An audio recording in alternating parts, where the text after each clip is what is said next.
Good evening. Study click में आपका स्वागत है। चलिए बात करते हैं प्रश्नों की श्रृंखला में फिर से फाइलम एकाइनोडर्मेटा के साथ। एकाइनोडर्मेटा के आज 25 टॉप मोस्ट क्वेश्चन को लेकर हम लोग आपके सामने प्रेजेंट हुए हैं। शुरू करेंगे इसके पहले प्रश्न के साथ। आज का पहला प्रश्न है water vascular system is a trait of. इसमें जो फाइलम एकाइनोडर्मेटा में वाटर वेस्कुलर सिस्टम बनता है जो कि इसका कैरेक्टरिस्टिक फीचर भी है, और उसी से ये शुरू कर रहे हैं, पूछ रहे हैं कि पहला जो वाटर वेस्कुलर सिस्टम है ये सबसे ज़्यादा कैरेक्टरिस्टिक ट्रेट जो है किसका है, किस फाइलम का है। क्या ये फाइलम पोरीफेरा का है या फिर मोलस्का में या एकाइनोडर्मेटा में, या नन ऑफ द अबव है या ऑल ऑफ द अबव है। चलिए डिस्कस करते हैं पहले टॉपिक के साथ। अगर देखें तो जो पोरीफेरस होते हैं, पोरीफेरा में बनता है आपका कैनाल सिस्टम। कैनाल सिस्टम के बहुत सारे टाइप होते हैं जिसमें से 4 हम लोगों ने पढ़े हैं। 4 टाइप जनरली बेसिक हैं। कौन कौन से थे? एस्कॉन टाइप जो कि सबसे सिंपलेस्ट टाइप का कैनाल सिस्टम बनता है, उसके बाद साइकॉन टाइप का, देन रैगॉन टाइप, और इसके बाद सबसे आखिरी ल्यूकॉन टाइप। इतने टाइप के कैनाल सिस्टम हमने देखे थे, और कैनाल सिस्टम फाइलम पोरीफेरा का कैरेक्टरिस्टिक फीचर है। लेकिन अगर फाइलम मोलस्का में देखेंगे तो मोलस्का में क्या होता है? मोलस्का में आप लोगों के लिए सबसे जो इंपॉर्टेंट पार्ट है वो है टॉर्सन और डिटॉर्सन। कहते हैं कि मोलस्का में जो पाइला होता है, पाइला टॉर्सन और डिटॉर्सन करता है। तो टॉर्सन और डिटॉर्सन का मतलब क्या है, ये हमने आपको फाइलम मोलस्का वाले कॉलम में समझाया था, फिर से एक्सप्लेन कर रहे हैं कि टॉर्सन और जो डिटॉर्सन वाला पार्ट है इसमें क्या होता है, एक शंख, कोंच या स्नेल जब वो रोल ओवर कर रहा होता है, रोलिंग के टाइम पे जो इसके बॉडी का मूवमेंट होता है, बॉडी के मूवमेंट यानी एक्सटर्नल सेल के साथ साथ SHELL यानी जो सेल है, हम इस वाले सेल की बात कर रहे हैं यहाँ पे, जो कि इसका एक्सोस्केलेटन है लेकिन बाहर की तरफ से है, इसलिए इसको एक्सोस्केलेटन कहा जाता है। तो जो ये एक्सोस्केलेटन है और इसके बीच में जो मेंटल वाला पार्ट होता है, दोनों के ही बीच में इसकी जो बॉडी का इंटरनल मास है, जिसको हम लोग विसरल मास के नाम से भी जानते हैं, विसरल मास भी क्या करता है, रोल ओवर करता है। इस रोलिंग और अनरोलिंग मैकेनिज्म को ही हम लोग क्या कहते हैं, टॉर्सन और डिटॉर्सन के नाम से जानते हैं। लेकिन अगर फाइलम एकाइनोडर्मेटा की बात करें तो फाइलम एकाइनोडर्मेटा में वाटर वेस्कुलर सिस्टम का बनना, या इसी को हम लोग एक और नाम से जानते हैं एम्बुलेक्रल सिस्टम। एम्बुलेक्रल सिस्टम, ये जो दोनों पार्ट हैं, दोनों को किसी भी नाम से पूछ सकते हैं रैंडमली, जो कि दोनों का फंक्शन सिमिलर है, दोनों सिमिलर ही हैं, अलग अलग नामों से हैं। तो वाटर वेस्कुलर सिस्टम यहाँ पे दिया गया था इस नाम से। अगर आपको एम्बुलेक्रल सिस्टम के नाम से भी देता तब भी हम इसी ऑप्शन को पिक करते। यानी एकाइनोडर्म का जो कैरेक्टरिस्टिक ट्रेट है, फीचर है, वो क्या है, वाटर वेस्कुलर सिस्टम का पाया जाना, या हम कह सकते थे एम्बुलेक्रल सिस्टम का पाया जाना। चलिए अगले सवाल की तरफ बढ़ते हैं। Question number 2, water vascular system is not a filter feeder. Generally जो वाटर वेस्कुलर सिस्टम है ये कोई फिल्टर फीडिंग मैकेनिज्म का काम नहीं करता। फिल्टर फीडिंग का मतलब क्या होता है? फिल्टर फीडिंग कहने का सेंस यहाँ पे ये है कि जब कोई भी food particle incoming water canal के साथ आए और उसको एनिमल का जो इंटरनल पार्ट है, ऑर्गन है, वो उसको ट्रैप कर ले, तब इसको हम बोलेंगे फिल्टर फीडर, जो कि अदर ऑर्गेनिज्म करते हैं। जैसे पोरीफेरा में जब कैनाल सिस्टम बनता है तो कैनाल सिस्टम में पोरीफेरस यानी स्पंजेस क्या करते हैं, फिल्टर फीडिंग का मैकेनिज्म अप्लाई करते हैं। सच एज यूनियो यानी मोलस्का में भी ये चीज़ें होती हैं। क्यों? क्योंकि गिल्स के थ्रू जब इनकरेंट कैनाल में के थ्रू पानी अंदर आता है तो ये उसके द्वारा लाए गए फूड पार्टिकल को, छोटे छोटे जो स्मॉल फूड पार्टिकल्स होते हैं अदर माइक्रो ऑर्गेनिज्म के फॉर्म में, ये उसको फिल्टर फीडिंग के मैकेनिज्म छान के रख लेते हैं, और बाकी जो वाटर कैनाल आया था उसी के थ्रू क्या करते हैं, बाहर निकाल देते हैं। तो इनकरेंट कैनाल और एक्सकरेंट कैनाल के थ्रू जो वाटर इनकमिंग में आया और आउटगोइंग में गया, उसमें जो फूड पार्टिकल को रख लिया गया उसको हम कहते हैं फिल्टर फीडिंग। तो कह रहा है कि water vascular system is not a filter feeder. तो सही है कि वाटर वेस्कुलर सिस्टम जो है ये फिल्टर फीडिंग का काम नहीं करता है, इसका एक अलग ही मैकेनिज्म है। क्यों? क्योंकि कहते हैं एकाइनोडर्म जो होता है ये वोरासियसली फीडर है या कार्निवोरस है। इसके बारे में एक्सप्लेन करेंगे आगे। तो किंग क्रैब की बात करिए तो किंग क्रैब क्या है आपका, आर्थ्रोपोडा है, और आर्थ्रोपोड फिल्टर फीडर नहीं होते हैं क्योंकि एक्वेटिक लाइफ इनकी नहीं है, और एडल्ट होने पे ये टेरेस्ट्रियल हो जाते हैं, तो यहाँ पे आपको नहीं मिलेगा। एस्टेरियास ये आपका एकाइनोडर्म है और ये क्या करता है, फिल्टर फीडिंग मैकेनिज्म को परफॉर्म नहीं करता। बेलेनोग्लॉसस आपका हेमिकॉर्डेटा से होगा। जितने भी एक्वेटिक लाइफ जिएंगे एनिमल, जब भी अपने लाइफ में जी रहा होगा ये एक्वेटिक लाइफ, जैसे कि स्पंजेस, पोरीफेरा, तब तक ये क्या करेंगे, फिल्टर फीडिंग का मैकेनिज्म परफॉर्म करते हैं। लेकिन एस्टेरियास में, जो कि एकाइनोडर्मेटा से रखा गया है, एस्टेरियास एकाइनोडर्मेटा फाइलम का एक मेंबर है, और ये स्टारफिश, अब इसको स्टारफिश के नाम से नहीं जाना जाता। पहले ये नाम आया था कि स्टारफिश कह देते हैं इसको, क्योंकि स्टार शेप का दिखता है, पानी में पाया जाता है, इसलिए स्टारफिश कहा गया। लेकिन अब इसको इस नाम से नहीं जाना जाता है। क्या नाम है इसका नया वाला, ये आपको बताना है। हम आपको बता सकते हैं लेकिन हम आपसे जानना चाहते हैं, देखें आपका कितना अपडेट है। तो यहाँ पे ये वाला आंसर होगा एस्टेरियास। एस्टेरियास जो है ये फिल्टर फीडर नहीं है। अगला question, which of the following is not a filter feeder. फिर से वापस से वही सवाल अलग तरीके से पूछा गया है कि इनमें से कौन सा ऐसा है जो फिल्टर फीडर नहीं है। यूनियो मोलस्का का है, तो हमने आपको बताया था कि ये क्या करेगा, फिल्टर फीडिंग मैकेनिज्म करेगा। फाइलम मोलस्का से है तो फिल्टर फीडिंग मैकेनिज्म पाया जाएगा। अगर एम्फियोक्सस की बात करें तो एम्फियोक्सस का कंफ्यूजन रहता है एम्फियोक्सस और हर्डमानिया में कि इनको हम कहां रखेंगे, सिफेलोकॉर्डेट में रख दें या यूरोकॉर्डेट में रख दें, क्योंकि हैं दोनों तो कॉर्डेटा के पार्ट। तो चलिए आज आपके लिए आसान बनाते हैं इनको वापस से कि याद कैसे करेंगे। अगर एम्फियोक्सस का नाम आता है तो आप फार्मूला बना लीजिए ABC। ABC का मतलब है यहां पे एम्फियोक्सस ब्रैंकियोस्टोमा, एम्फियोक्सस साथ ही साथ में इसको क्या करेंगे, ब्रैंकियोस्टोमा के नाम से भी जानते हैं। जब ये ब्रैंकियोस्टोमा है तो सी से क्या हो जाएगा, सी से सिफेलोकॉर्डेट। तो मतलब एम्फियोक्सस क्या है आपका, सिफेलोकॉर्डेट है, और सिफेलोकॉर्डेटा जो है फिल्टर फीडिंग मैकेनिज्म परफॉर्म करते हैं। हर्डमानिया की अगर आपको याद करना हो तो इसके लिए भी छोटा सा फार्मूला बनता है हर्डमानिया के लिए, हट।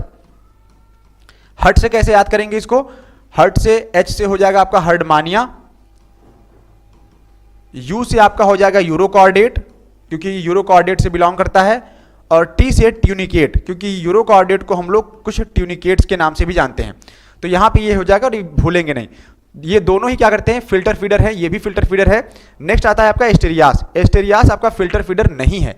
जब फिल्टर फीडर नहीं है तो पूछा भी तो यही गया है कि इनमें से कौन सा वाला ऑर्गेनिज्म जो फिल्टर फीडिंग नहीं करता, तो एस्टेरियास फिल्टर फीडर नहीं है। ये फिल्टर फीडिंग मैकेनिज्म नहीं परफॉर्म करता क्योंकि जो इसमें वाटर वेस्कुलर सिस्टम बनता है, water vascular system filter feeding के लिए नहीं जाना जाता। ज़्यादातर ये लोकोमोशन वगैरह के लिए परफॉर्म करता है। पेडिसिलरी नामक एक इसमें ऑर्गन पाया जाता है जो किसी भी एनिमल को, जनरली बाइवॉल्विया को, बहुत ही वोरासियसली, कहते हैं वोरासियस का मतलब ये होता है कि उसको पकड़ के तोड़ मरोड़ के बहुत ही गंदे तरीके से निकाल के अंदर से खा जाना, उसको वो वोरासियस फीडर कहलाएगा। जानवर या दैत्य कह सकते हैं आप इसको यहाँ पे। अगला सवाल, मैट्रीपोराइट इज एसोसिएटेड विथ। मैट्रीपोराइट यहाँ पे किससे एसोसिएटेड है। अगर क्वेश्चन नंबर 5 की बात करें, 4, मैट्रीपोराइट क्या है। मैट्रीपोराइट जो आपका बनता है जनरली वाटर वेस्कुलर सिस्टम में बनता है। तो वाटर वेस्कुलर सिस्टम का स्ट्रक्चर देख लेते हैं आपके सामने हम लोग। एक यहां पे सेंटर पे कैनाल होती है जिसको हम लोग बोलते हैं रिंग कैनाल। रिंग कैनाल के चारों तरफ क्या लगे रहते हैं, छोटे छोटे कैनाल लगे रहते हैं जिनको हम लोग बोलते हैं रेडियल कैनाल। सबसे पहला वाला पार्ट ये आएगा जिसको हम लोग बोलेंगे रिंग कैनाल। रिंग कैनाल के बाद जो साइड वाली कैनाल रहती है इसको बोलते हैं रेडियल कैनाल। रेडियल कैनाल के बाद इसी रेडियल कैनाल से ही यहां पे एक स्टोन कैनाल निकलती है, और स्टोन कैनाल के एंड पे जो पाया जाता है इसको हम लोग बोलते हैं मैट्रीपोराइट। मैट्रीपोराइट जिससे कनेक्टेड है इसको बोला जाएगा स्टोन कैनाल। अब इसी में जो ये रेडियल कैनाल है, रेडियल कैनाल के पास लेटरल कैनाल होती है, और लेटरल कैनाल पे लास्ट पे लगा रहता है आपका ट्यूब फिट। तो ये ट्यूब फिट वाला पार्ट है, यहाँ पे 3 या 4 पेयर में होते हैं जनरली। हम लोग इसको डिस्कस करेंगे डिटेल में बना के लास्ट में। चलिए आगे देखते हैं क्या है। Madreporite is associated with canal system of the sponges. तो सबसे पहली बात तो कैनाल सिस्टम में जो बनता है वो है आपका ऑस्टिया, स्पॉन्जोसील, और जो लास्ट में बनेगा वो है ऑस्कुलम, सबसे सिंपलेस्ट टाइप पे। लेकिन अगर इसके अलावा भी बनता है तो एपोपाइल, प्रोजोपाइल करके कुछ इस तरीके से स्ट्रक्चर बनेंगे। वहां पे इनकरेंट कैनाल बनेगा, एक्सकरेंट कैनाल बनेगा, लेकिन कभी भी मैट्रीपोराइट नहीं बनेगा। रिप्रोडक्शन इन प्रॉन की अगर हम बात करें तो आर्थ्रोपोड है ये, और आर्थ्रोपोड में जो मेथड ऑफ रिप्रोडक्शन है इसमें जो रिप्रोडक्टिव ऑर्गन है आपके वो बनते हैं टेस्टिस, और साथ ही साथ में ओवरी, या फिर हम कह सकते हैं ओविडक्ट। तो इसमें भी आपको मैट्रीपोराइट का नाम नहीं आएगा। लेकिन water vascular system of starfish, starfish के वाटर वेस्कुलर सिस्टम में आपको मैट्रीपोराइट देखने को मिलेगा, जो कि यहाँ पे स्टोन कैनाल से क्या रहता है, जुड़ा रहता है। तो स्टोन कैनाल से जुड़े रहने वाले पार्ट को मैट्रीपोराइट कहते हैं, और स्टोन कैनाल खुद आपके रिंग कैनाल से, जो बीच का सिंगल सर्कुलर वाला पार्ट होता है, इससे अटैच रहता है। ठीक है। रिस्पायरेशन इन प्रॉन, अगर प्रॉन में रिस्पायरेशन की बात करें तो या तो गिल्स यूज कर लेगा ये। गिल्स के अलावा अगर जो रेस्पिरेशन की बात आती है यहाँ पे तो प्रोजोब्रैंक करके एक स्ट्रक्चर बताया गया था आपको। प्रोजोब्रैंक से क्या करेगा, ये रिस्पायरेशन करेगा। तो ये दोनों ही ऑप्शन नहीं है, ना ही ये वाला, ना ये, ना ये। सही आंसर है आपका water vascular system of starfish. Question number 5, which of the following does not belong to the phylum Coelenterata. अब यहाँ पे एक बहुत ही अच्छा सवाल रखा गया है फिर से आपके सामने कि कौन सा यहाँ पे जो है जनरली कॉमन नेम दिए गए हैं, sea pen, sea feather, sea cucumber and sea cucumber और सी फैन पूछा गया है। इसमें से बताइए कौन सा ऐसा है जो बिलोंग नहीं करता। सबसे पहले यहां पे आपके लिए हिंट है, does not belong to the phylum Coelenterata. Coelenterata से बिलोंग नहीं करता, इसका मतलब यह है कि सिलेंट्रेट को छोड़ के वो किसी और फाइलम से बिलोंग कर रहा होगा।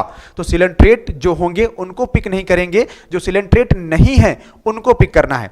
चलिए ऑप्शन के साथ चलते हैं। यहाँ पे सी पेन किसे कहते हैं? सी पेन का जो जनरली नाम है वो है पेन्नाटुला। पेन्नाटुला को हम लोग सी पेन के नाम से जानते हैं और ये सिलेंट्रेट है। फिर आता है आपका सी फेदर। अगर यहां पे स्टार फेदर होता तो नाम बदल जाता। सी फेदर है इसलिए ये वापस से पेन्नाटुला को ही कहते हैं और ये भी सिलेंट्रेट ही है। पेन्नाटुला वापस से रिपीट हो रहा है यहाँ पे एक नया नाम। सी पेन कहिए चाहे सी फेदर कहिए, वो पेन्नाटुला के लिए ही होगा जो कि एक कोरल है और ये सिलेंट्रेट से बिलोंग करता है।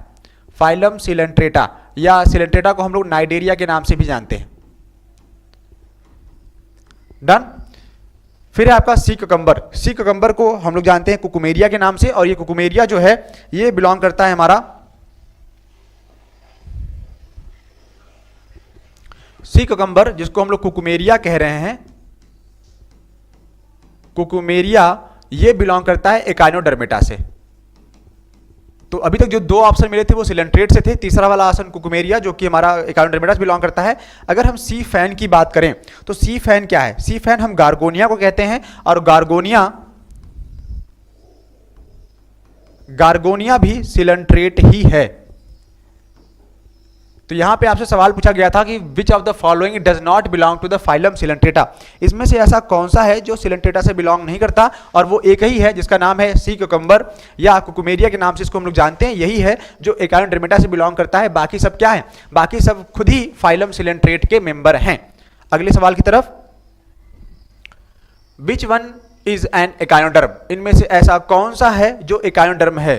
ऐसा कभी नहीं होगा, कई बार ऐसा भी होता है। ध्यान रखिएगा कि सवाल में वो पूछेंगे इसमें से कौन सा एक है जो एकाइनोडर्म में नहीं है, जैसा कि आपके सामने रखा हुआ है। लेकिन ये भी हो सकता है कि इसमें एक से ज्यादा मेंबर एकाइनोडर्म के हों, तो ऐसे सवाल कैंसिल होने के चांसेस बढ़ जाते हैं। जब भी टीजीटी या पीजीटी में इस तरह के सवाल आए हैं, ध्यान दीजिएगा, पिछली बार ये सवाल कैंसिल हुआ था। इस तरीके से जब सवाल आते हैं टीजीटी या पीजीटी में, तब उसमें ये सवाल कैंसिल होने के चांसेस बढ़ जाते हैं। आप अगर राइट आंसर में से दो अगर ऑप्शन है और दोनों में से कोई भी एक आंसर आप पिक करते हैं तो आपको फुल मार्क्स मिलेगा। कैसे? देखिएगा यहाँ पे सी एनिमॉन। सी एनिमॉन किसे कहते हैं? सी एनिमॉन एडेम्सिया है जो कि सिलेंट्रेट है। एडेम्सिया या इसको हम लोग सिलेंट्रेट के नाम से जानते हैं। फिर आता है सी पेन। सी पेन किसे कहते हैं? पेन्नाटुला। एडेम्सिया और पेन्नाटुला दोनों ही सिलेंट्रेटा हैं, नाइडेरिया भी कहते हैं इनके फाइलम को। अगला है सी ककम्बर। सी ककम्बर को थोड़ी देर पहले हमने देखा था, इसको हमने कहा था कुकुमेरिया। कुकुमेरिया है, ये एकाइनोडर्मेटा है, शॉर्ट फॉर्म में नाम लिख रहे हैं एकाइनो। दूसरा है आपका सी लिली। सी लिली है या इसको फेदर स्टार कहते हैं। अगर स्टार फिश फेदर होता या जो इससे पहले वाले नाम आया था क्वेश्चन में, देखिएगा क्या था, जैसे यहां पे सी फेदर आया तो पेन्नाटुला, लेकिन अब नाम बदल गया। इस बार नाम क्या आया हुआ है? Feather star. तो अगर फेदर स्टार कह दिया इन्होंने तो जीनस के साथ साथ नाम भी बदल गया, ये कंफ्यूजिंग हो सकता है। तो सी लिली ही जो है वो क्या है? फेदर स्टार है। और ये दोनों को ही हम किसके नाम से जानते हैं? एंटीडॉन के नाम से जानते हैं। एंटीडॉन है तो डेफिनेटली ये क्या होगा? एकाइनोडर्मेटा होगा।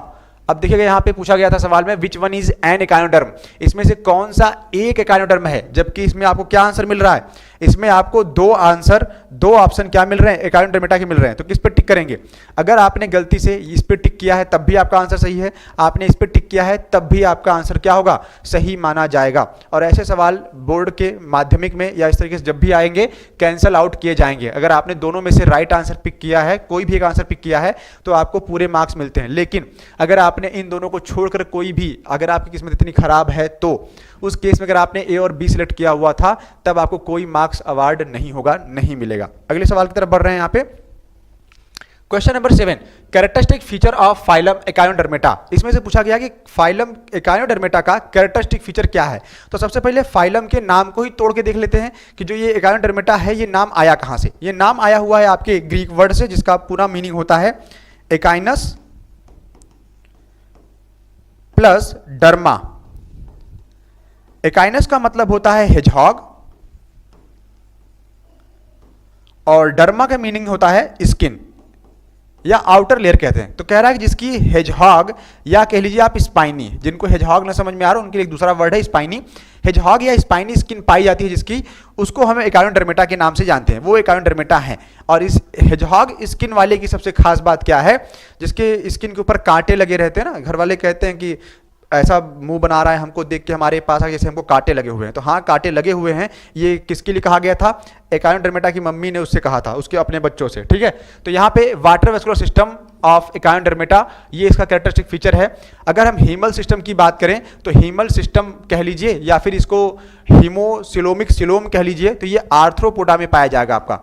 आर्थ्रोपोड के साथ साथ हीमल सिस्टम जो आपका बनता है ये सर्कुलेटरी सिस्टम भी है, साथ ही साथ में ये आपको मिलेगा हिरुडिनेरिया में। हिरुडिनेरिया जो कि एनेलिडा है या लीच को हम लोग कहते हैं, तो ये आपको वहां पे मिल जाएगा। Both of the above, none of the above, ये दोनों ही ऑप्शन नहीं है। तो वाटर वेस्कुलर सिस्टम जो है आपको कहां मिलेगा, ये मिलता है आपको एकायोडर्मेटा में। अगला question, haemocoelomic system is found in the member of. पूछा गया कि जो हीमोसिलोमिक सिस्टम है ये किसके मेंबर में मिलता है, आर्थ्रोपोडा में मिलता है, एनेलिडा में, मोलस्का में या एकायोडर्मेटा में। जब सिलोम की बात करी जाएगी, ध्यान रखिएगा, अगर सिलोम की बात करी जाएगी तो सिलोम में जब भी हम लोग पढ़ेंगे तो सिलोम में हम यही मेंशन करेंगे कि सिलोम में हमें क्या मिलेगा, आर्थ्रोपोडा में मिलेगा। आर्थ्रोपोडा में जो भी मिलेगा, और साथ ही साथ में अगर हम एनेलिडा को भी मेंशन कर लें यहाँ पे, एनेलिडा में हिरुडिनेरिया, एनेलिडा में हिरुडिनेरिया में हमको जो है देखने को मिलता है। तो सही आंसर है आपका आर्थ्रोपोडा। मोलस्का में आपको मिलेगा टॉर्सन डिटॉर्सन मिलेगा, टॉर्सन एंड डिटॉर्सन वाला जो मैकेनिज्म है आपको यहां पे देखने को मिलेगा। लेकिन एकायोडर्मेटा में आपको वाटर वेस्कुलर सिस्टम या एम्बुलेक्रल सिस्टम, अगर यहां पे हीमल सिस्टम होता तब हम मान लेते। हीमल सिस्टम अलग है क्योंकि ये सर्कुलेशन के लिए बनाया गया है, लेकिन इन्होंने पूरा नाम लिखा हुआ है आपके लिए हीमोसिलोमिक। तो सिर्फ हीमल होता तो हम यहाँ पे एग्री करते, इन्होंने हीमोसिलोमिक रखा हुआ है इसलिए यहाँ पे एग्री करने की कोई वजह नहीं है। चलिए अगले सवाल की तरफ बढ़ते हैं फिर से। Question number 9, an animal which is radially symmetrical but it's larva is bilaterally symmetrical. सबसे ज्यादा आने वाला सवाल, सबसे ज्यादा कंफ्यूजिंग सवाल यही है और ये इंपॉर्टेंट भी है। क्यों, ध्यान से रखिएगा। कह रहा है कि ऐसा एनिमल जो रेडियली सिमेट्रिकल है लेकिन इसका जो लार्वा है वो बाइलेटरल सिमेट्री है। अगर हम रेडियल सिमेट्री की बात करें तो ध्यान दीजिए, रेडियल सिमेट्री सिर्फ दो ही जगह बनती है। रेडियल सिमेट्री अगर बननी है तो सिर्फ दो जगह बन सकती है, हालांकि तीन जगह, चलिए हम बना के दिखाते हैं आपको। पहला बनेगा आपका टेनोफोरा में, फाइलम टेनोफोरा में रेडियल सिमेट्री पाई जाती है।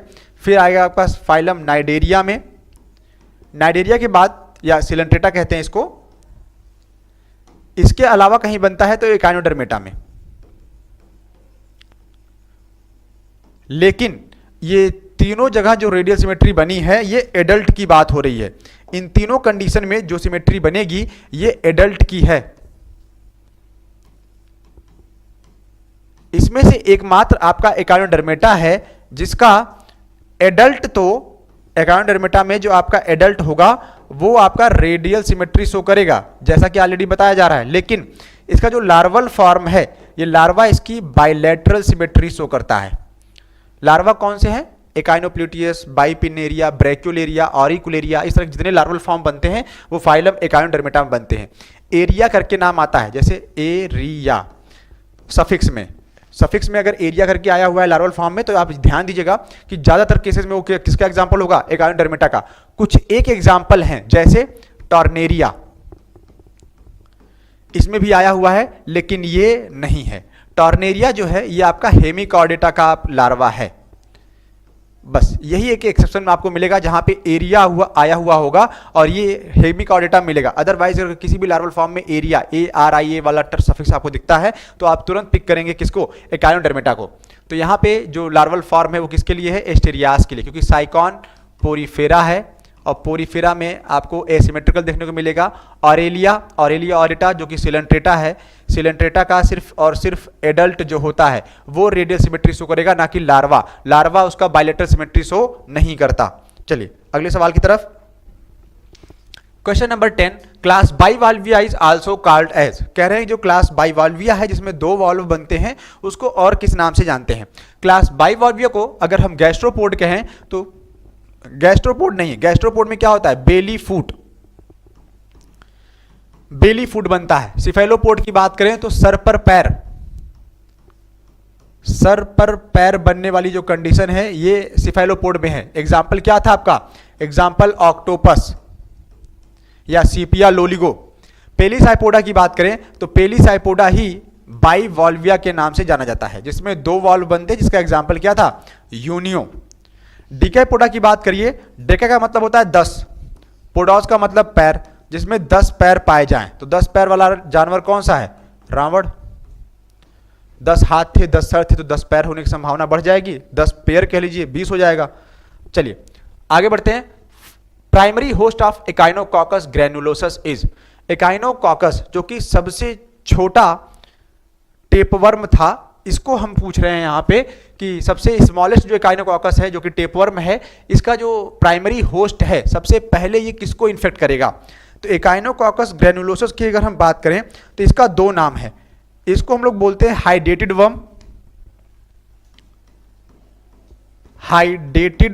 वर्म के नाम से जानते हैं, या इसके अलावा एक और नाम से जानते हैं डॉग टेपवर्म के नाम से।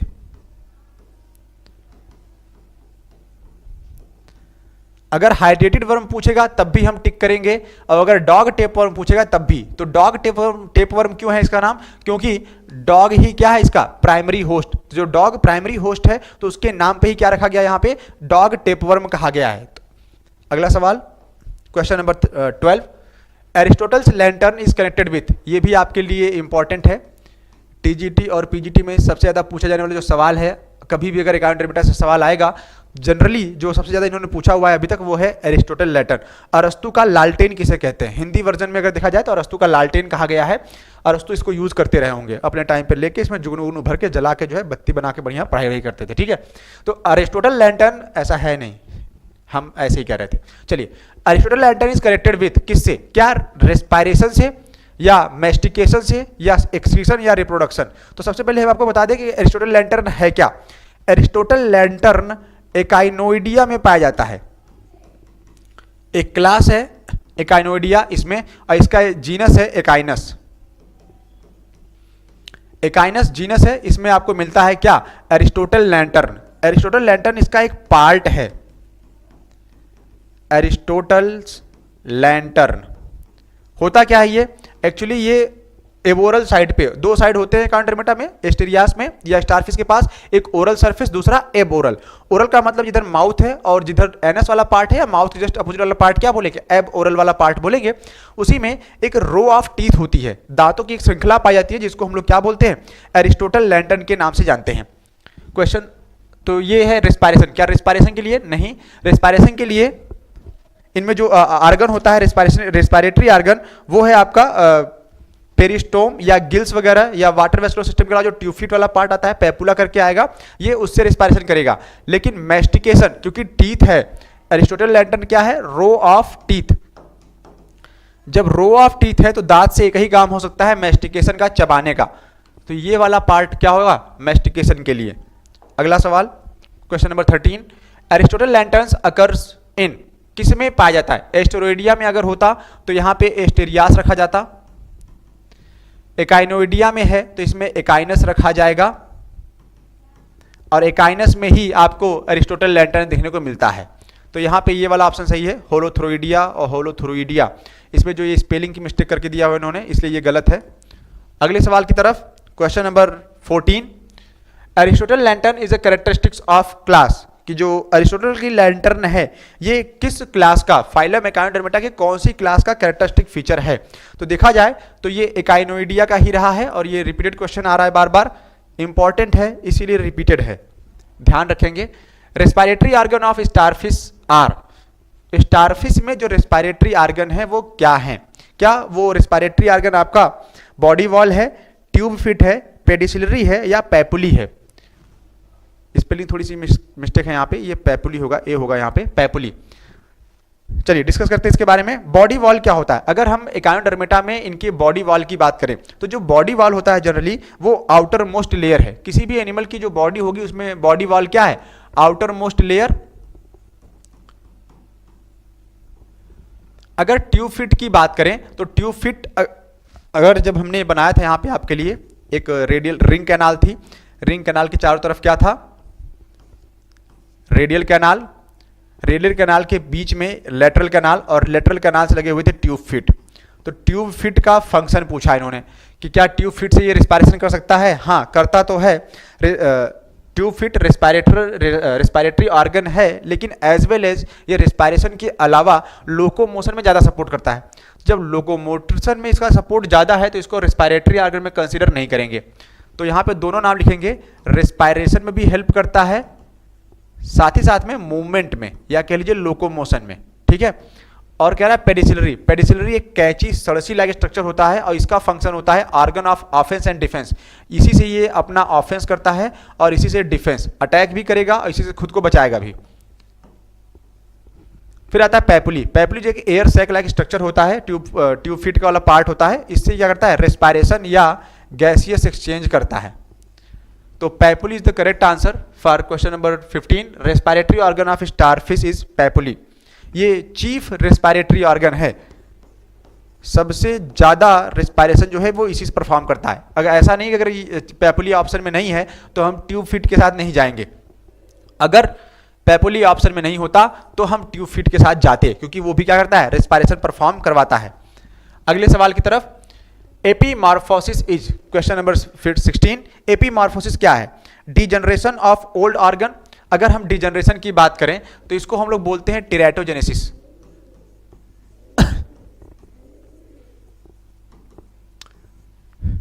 Progressively deterioration of the cell, cell का लगातार क्षय होने की तरफ आगे बढ़ना, डिटीरियोरेट हो जाना, वृद्धावस्था की तरफ गेन करना और फाइनली डिस्ट्रॉय हो जाना या मर जाना, ये कहलाएगा आपका टेराटोजेनेसिस, जिसमें जो भी ओल्ड ऑर्गन्स होते हैं या ओल्ड टिश्यूज होते हैं या सेल होती हैं वो क्या करती हैं, डिजनरेट होती हैं। लेकिन अगर regeneration of the last part की बात करें तो ये आपका रीजनरेशन है। रीजनरेशन आपके दो टाइप के होते हैं, एपीमॉर्फोसिस टाइप का और मॉर्फोलैक्सिस टाइप का। रीजनरेशन का मतलब होता है मिसिंग पार्ट का गेन कर लेना, और कह रहे हैं रीजनरेशन दो टाइप के बन रहे हैं, कौन कौन से, एपीमॉर्फोसिस और मॉर्फोलैक्सिस। इसमें से एक हाइड्रा में मिलता है, दूसरा वर्टिब्रेट के सैलामेंडर वगैरह में पाया जाएगा। तो बताइए कि जो रीजनरेशन ऑफ लास्ट पार्ट है इसको हम क्या बोले, इसको हम लोग एपीमॉर्फोसिस बोले या मॉर्फोलैक्सिस। तो सही मायने में ये मिसिंग पार्ट का बन जाना वापस से, ये एपीमॉर्फोसिस है। लेकिन डेवलपमेंट ऑफ जाइगोट, जाइगोट का डेवलपमेंट जो है ये एम्ब्रियोजेनेसिस कहा जाएगा। एम्ब्रियो का फॉर्मेशन होना, जाइगोट का बनना, जाइगोट जब डेवलपमेंट की फेज में आगे बढ़ेगा, ब्लास्टुला, मारुला, गैस्टुला, सेवरल स्टेज के बाद जब वो आगे बढ़ रहा होगा तो इस डेवलपमेंट के फेज को हम लोग क्या बोलेंगे, इसको हम लोग बोलते हैं एम्ब्रियोजेनेसिस, जिसमें एम्ब्रियो का फॉर्मेशन हुआ है।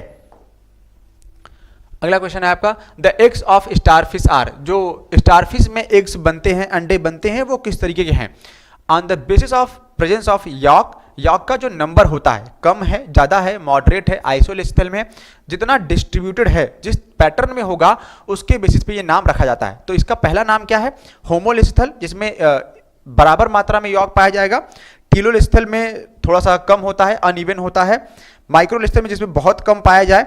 तो अगर देखें होमोलेस्थल का मतलब है आइसोलेस्थल, आइसो कह सकते हैं इसको बराबर बराबर।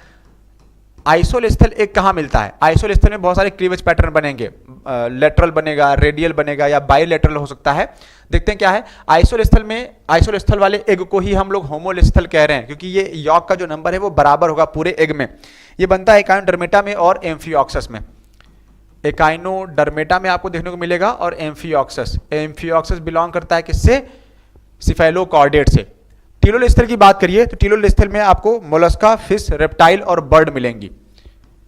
मोलस्का, फिश, रेप्टाइल और बर्ड, जितने भी ये एग पाए जाएंगे इस तरीके के कैसे होंगे, टीलोस्थल होंगे। तो यहाँ पे स्टारफिश के लिए पूछा गया था, स्टारफिश बिलोंग करता है एकाइनोडर्मेटा से, इसलिए इसका एग कैसा होगा, होमोलिस्थल या आइसोलेसिथल। माइक्रोलिस्थल की बात करेंगे तो वो इंसेक्ट में पाया जाएगा। क्वेश्चन नंबर 18 फिर से, the main function of ambulacral system in Echinodermata is, Echinodermata में जो एम्ब्रोलैक्युलर सिस्टम है इसका मेन फंक्शन क्या है, क्या सर्कुलेशन के लिए पाया गया था ये। अगर सर्कुलेटरी ऑर्गन की बात करें तो इसमें जो मेन सर्कुलेटरी ऑर्गन है वो क्या था, हीमल सिस्टम बना था एक, यहाँ पे मैंने आपको बताया हुआ था, फिर से हीमल सिस्टम कह सकते हैं, और एक और था यहाँ पे पेरिफेरल सिस्टम। हीमल सिस्टम के साथ साथ पेरिफेरल सिस्टम भी क्या है,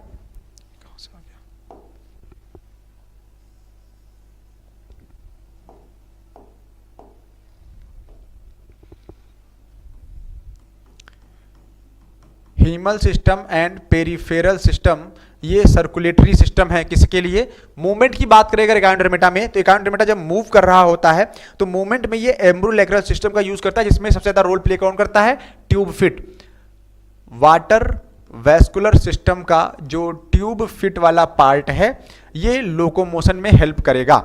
डिफेंस की अगर बात कर रहे हैं तो मैंने फिर से बताया था, पेडिसिलरी करके एक आर्गन आता है जो कि सड़सी या कैची नुमा होता है, वो इसमें डेब्रिस वगैरह को हटाने में और as a organ of offence and defence का भी रोल प्ले करता है।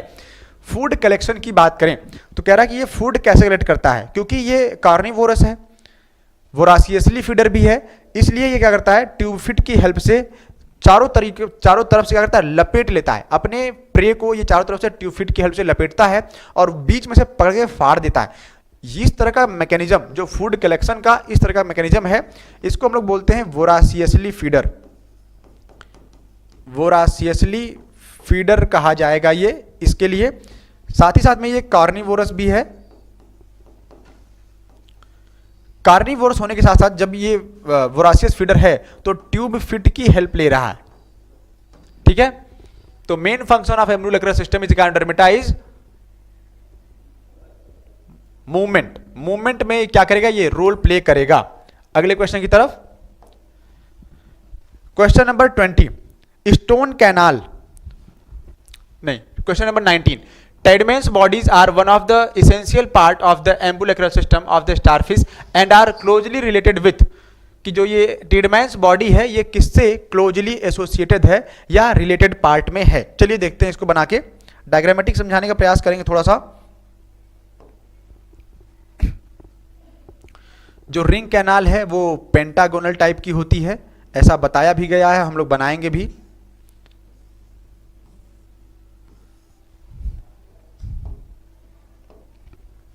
अगर यहां पे देखें तो एक अलग स्ट्रक्चर जाएगा,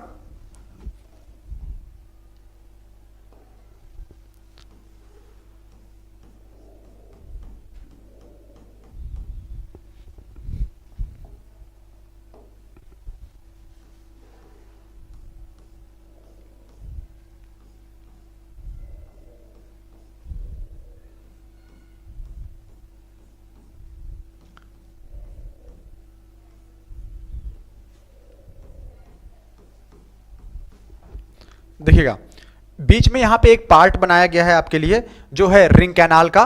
ये वाला पार्ट जो है ये रिंग कैनाल है। रिंग कैनाल से जुड़ा हुआ जो ये वाला स्ट्रक्चर है इसको हम लोग बोलते हैं रेडियल कैनाल। रेडियल कैनाल जुड़ा हुआ होता है लेटरल कैनाल से। फिर आता है आपका ये पर्पल वाला पार्ट जिसको हम लोग बोलते हैं मैड्रीपोराइट। मैड्रीपोराइट का जो ये ग्रीन वाला पार्ट है इसको हम लोग बोलते हैं स्टोन कैनाल। स्टोन कैनाल जुड़ा हुआ है किससे, रिंग कैनाल से, और रिंग कैनाल के ऊपर ही पाए जाते हैं यहां पे छोटे छोटे पैचेस जिनको हम लोग बोलते हैं टेडमैन्स बॉडी।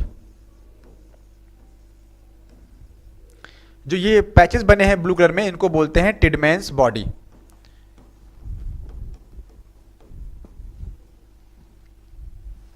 डन। सवाल है Tiedemann's bodies are one of the essential part of the ambulacral system of the starfish and are closely related to, किससे क्लोजली रिलेटेड है टिडमैन्स बॉडी? तो टिडमैन बॉडी जो है वो रिंग कैनाल से क्लोजली एसोसिएटेड है। ये येलो वाला पार्ट जो यहां पे था इसी से अटैच कौन सा है? टिडमैन बॉडी। अगर ये मैड्रीपोराइट के सेंस में सवाल पूछा जाता तो हम क्या कहते? मैड्रीपोराइट जो है वो जुड़ा हुआ है रिंग कैनाल से और बीच में कौन है? बीच में है आपका स्टोन कैनाल। सही है। यहां पे आगे बढ़ते हैं। Question number 20, stone canal is connected with, stone canal in Asterias connect with, Asterias यानी स्टारफिश, फिर से स्टारफिश की बात हो रही है और पूछा गया जो स्टोन कैनाल बना था वो किसको किसको जोड़ रहा है?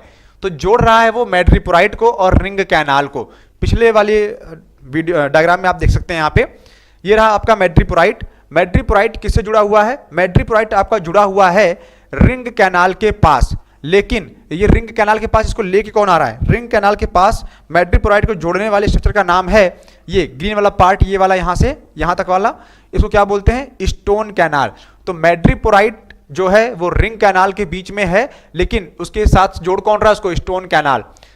तो ये रहा आपका रिंग कैनाल। रिंग कैनाल ही है जो स्टारफिश को क्या कर रहा है? जोड़ के रख रहा है।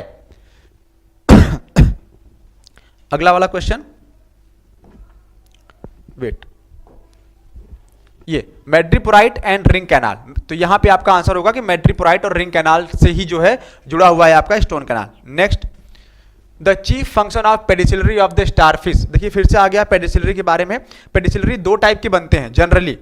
हमें यहाँ पे पेडिसिलरी का टाइप नहीं जानना है, हमको यहाँ पे पेडिसिलरी का फंक्शन जानना है कि मेन फंक्शन क्या है।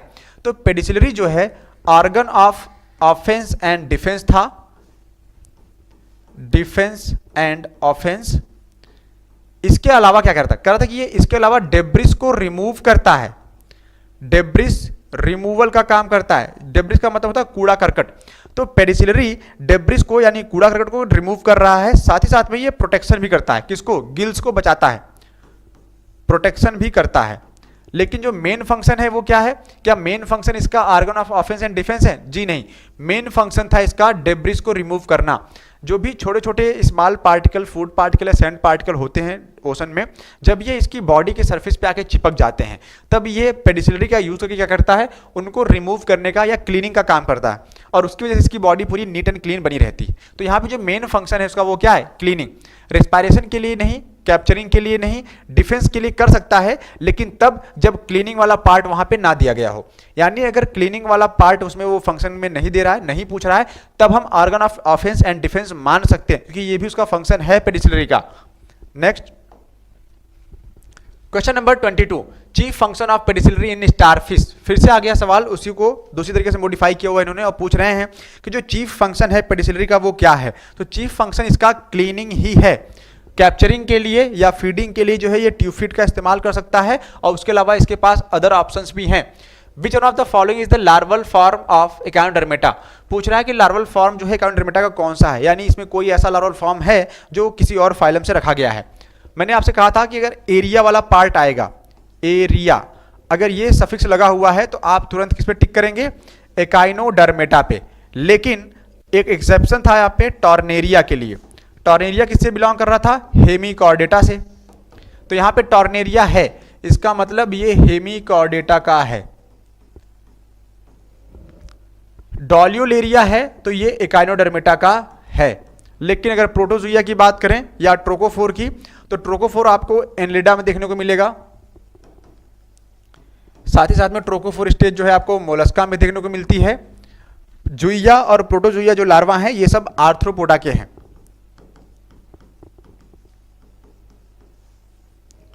सही ऑप्शन क्या होगा? Doliolaria. Doliolaria larva is the larval form of Echinodermata. अगला सवाल, the mesodermal calcareous endoskeleton is found in sand dollar. Sand dollar का कॉमन नाम जो है ये आपको बताना है। हमने आपको लास्ट टाइम पे बताया हुआ था कि सैंड डॉलर का कॉमन नेम क्या है। जनरली ये इसी नाम से आता है और मल्टीपल बार ये सवाल पूछा गया है आपसे। आज का आखिरी सवाल है, pluteus larva of echinoderm is characterised by the position of. कह रहे हैं कि जो एकाइनोप्लूटियस या ऑफियोप्लूटियस लार्वा इस तरीके से बनते हैं, ये सारे लार्वल फॉर्म का जो कैरेक्टरिस्टिक फीचर है वो किसका है, किस में पाया जाता है, या इसका कैरेक्टरिस्टिक फीचर क्या है? तो इसका कैरेक्टरिस्टिक फीचर है एपिकल सीलिया एलोन। क्या उसके ऊपर एपिकल सीलिया पाई जाती है? नहीं। Horizontal row of the cilia alone, ये भी नहीं था। वर्टिकल रो ऑफ सीलिया, नहीं। किसी तरह की कोई सीलिया प्लूटियस लार्वा में नहीं बनी थी। तो सारे ही सीलिया दिखा रहे हैं कि ये प्रेजेंट है, यहाँ पे भी, यहाँ पे भी, यहाँ पे भी किसी तरह कोई सीलिया प्रेजेंट नहीं था, इसलिए ऑप्शन क्या होगा? डी वाला ऑप्शन आपका करेक्ट है। एक आखिरी सवाल के साथ जो कि होमवर्क होगा आपके लिए, which one is a not larval stage of starfish? इसमें से स्टारफिश का लार्वल फॉर्म कौन सा नहीं है? अगर आपको याद होगा तो बताइएगा कि प्लेनुला लार्वा किसका पाया गया था। ये आपका होमवर्क है, आप कमेंट करके अपना आंसर बता सकते हैं। और इसी के साथ जो फाइलम एकाउंटरमेटा की ये टॉप 25 क्वेश्चंस थे वो खत्म हो रहे हैं। एक होमवर्क के साथ हम आपको आज विदा करेंगे। नेक्स्ट टाइम पे हम लोग मिलेंगे कॉर्डेटा के साथ, और कॉर्डेटा के जो भी सब क्लासेस हैं, सुपर क्लासेस हैं, fishes, amphibia, reptile, bird and mammal, और हम लोग क्या करेंगे उसको कवर करेंगे। तब तक के लिए थैंक यू।